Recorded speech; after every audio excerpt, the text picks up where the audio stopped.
Assalamualaikum warahmatullahi wabarakatuh. Perkenalkan, nama saya Eka Wulandari, NIM 14014213210. Di sini saya akan menjelaskan mengenai perkembangbiakan tumbuhan dan fotosintesis. Yuk langsung aja kita ke materi.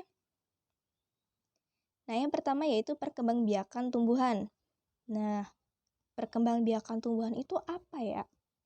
Yap, benar banget. Perkembangbiakan tumbuhan merupakan suatu proses yang bertujuan untuk memperbanyak jumlah tanaman atau kultur tertentu. Nah, perkembangbiakan tumbuhan ini itu terbagi menjadi dua, yaitu perkembangbiakan generatif dan perkembangbiakan vegetatif.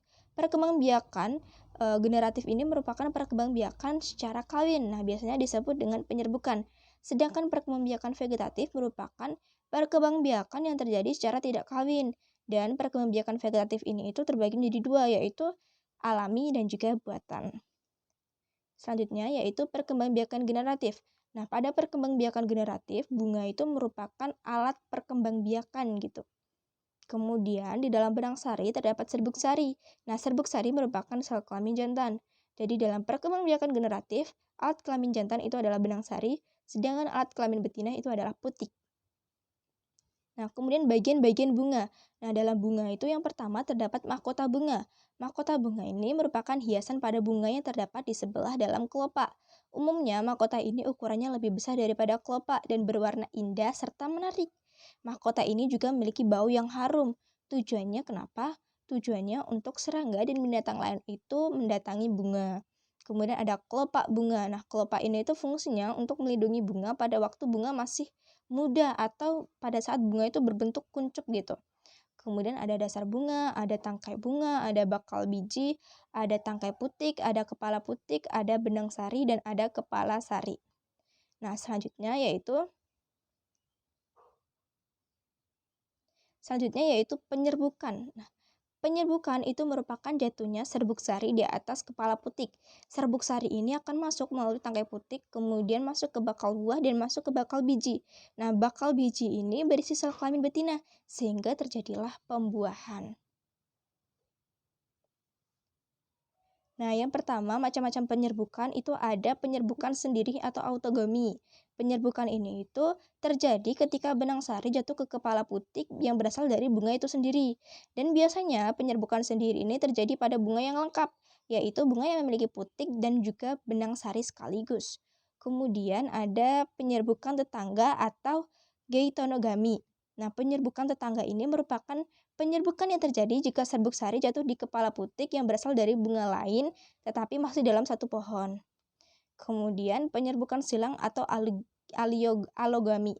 Nah, penyerbukan silang ini itu merupakan penyerbukan yang terjadi apabila serbuk sari jatuh ke kepala putik yang berasal dari bunga lain yang sejenis tapi berbeda pohon. Kemudian yang terakhir ada penyerbukan bastar. Nah, penyerbukan bastar ini disebut juga dengan penyerbukan hibrid. Ini merupakan penyerbukan yang terjadi apabila serbuk sari jatuh ke kepala putik berasal dari bunga lain dan tidak sejenis. Nah, selanjutnya yaitu penyerbukan itu sebenarnya dapat terjadi melalui apa saja? Ya, penyerbukan dapat terjadi melalui yang pertama yaitu angin. Nah, biasanya bunga yang dibantu penyerbukannya oleh angin memiliki ciri-ciri bentuk kepala sari itu besar, bentuk tangkai sari panjang, kepala putik berbulu dan terentang keluar dari bunga, bentuk mahkota kecil atau bahkan tidak memiliki mahkota bunga. Kemudian serbuk sarinya itu banyak, kecil, ringan sehingga mudah diterbangkan oleh angin. Nah, contohnya itu terdapat pada bunga tumbuhan rerumputan gitu. Selanjutnya penyerbukan oleh air. Nah, penyerbukan oleh air ini tuh biasanya terjadi ketika hujan.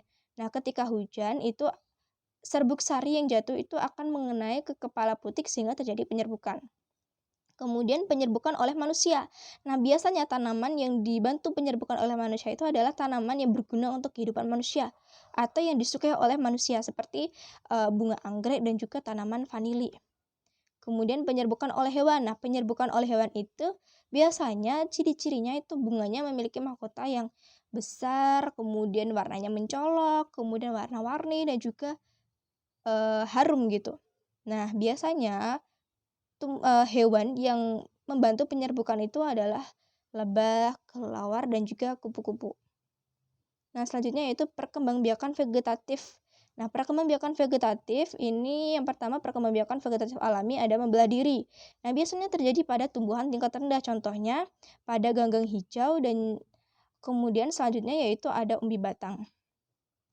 Umbi batang ini itu merupakan batang yang tumbuh di dalam tanah yang ujungnya menggembung menjadi umbi.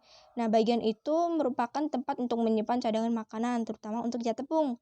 Contoh dari umbi batang itu adalah kentang, kemudian umbi jalar, dan juga bengkuang.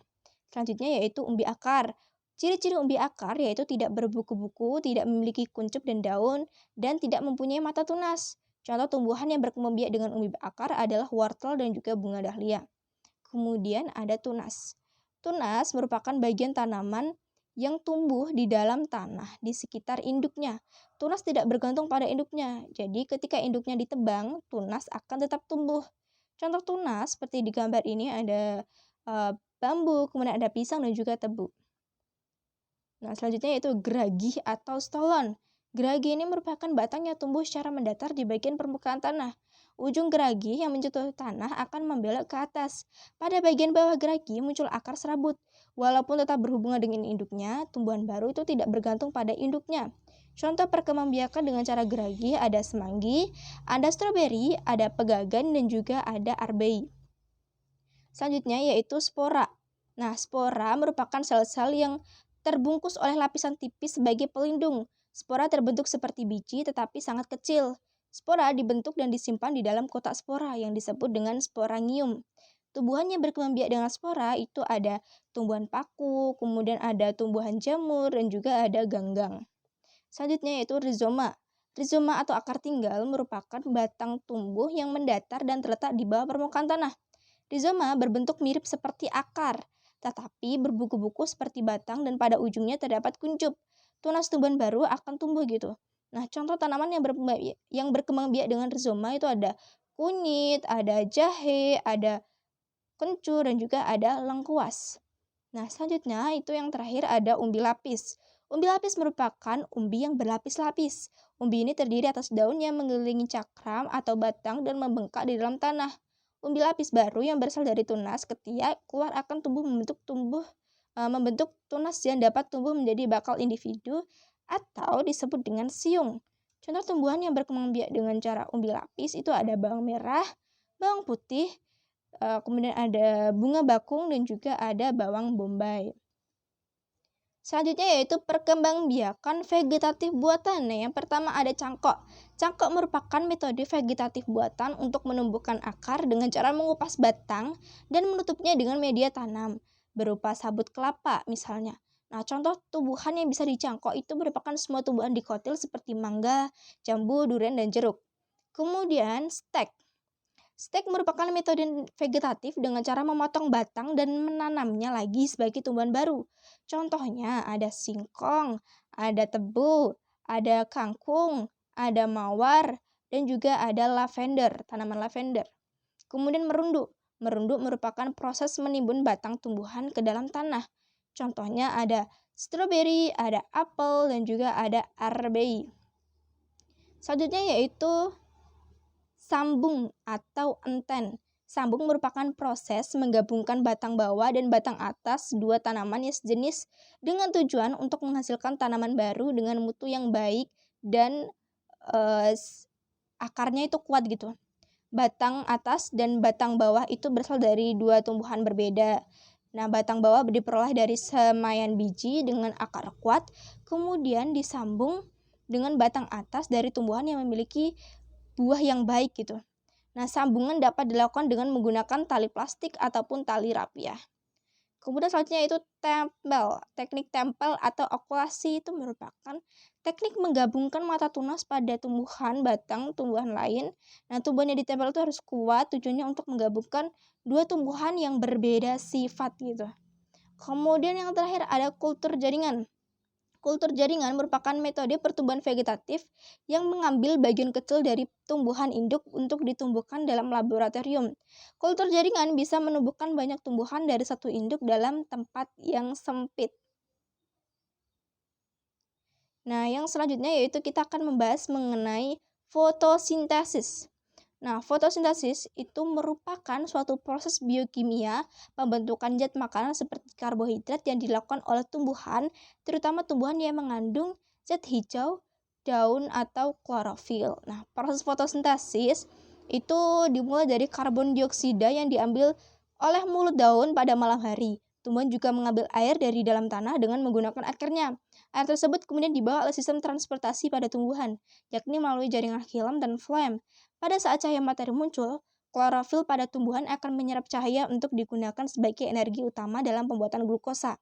Nah, glukosa yang dihasilkan dari proses fotosintesis tersebut akan menjadi bahan bakar dasar. Bahan bakar dasar akan diolah menjadi berbagai zat makanan bagi tumbuhan, misalnya protein, lemak, dan sebagainya.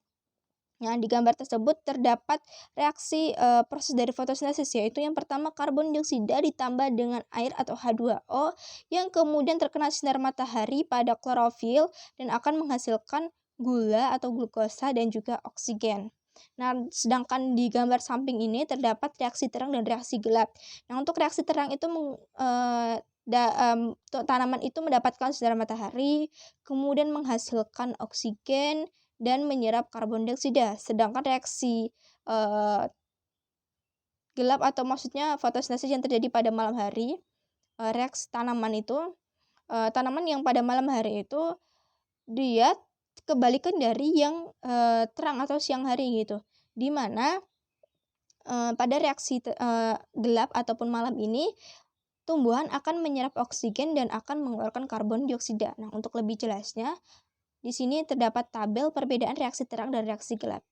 Nah, reaksi terang tempatnya itu di membran tilakoid, grana, atau tumpukan tilakoid, sedangkan reaksi gelap di stroma. Kemudian reaksi terang itu membutuhkan cahaya, sedangkan reaksi gelap tidak membutuhkan. Reaksi terang itu mengalami fotosistem 1 dan fotosistem 2, sedangkan reaksi gelap tidak mengalami.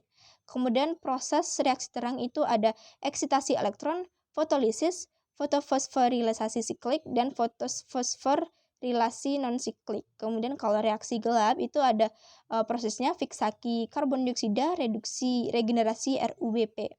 Kemudian reaksi terang itu bahannya ada klorofil, ada cahaya, dan juga air. Sedangkan reaksi gelap itu ada ATP, NADPH2, dan juga CO2. Untuk produk dari reaksi terang itu ada ATP, ada O2, dan NADPH2. Sedangkan reaksi gelap itu ada glukosa. Ya, terima kasih telah menyaksikan ataupun mendengarkan dari materi presentasi saya hari ini, dan saya mohon maaf apabila dalam presentasi masih banyak kendala, masih banyak salahnya, saya mohon maaf. Wassalamualaikum warahmatullahi wabarakatuh.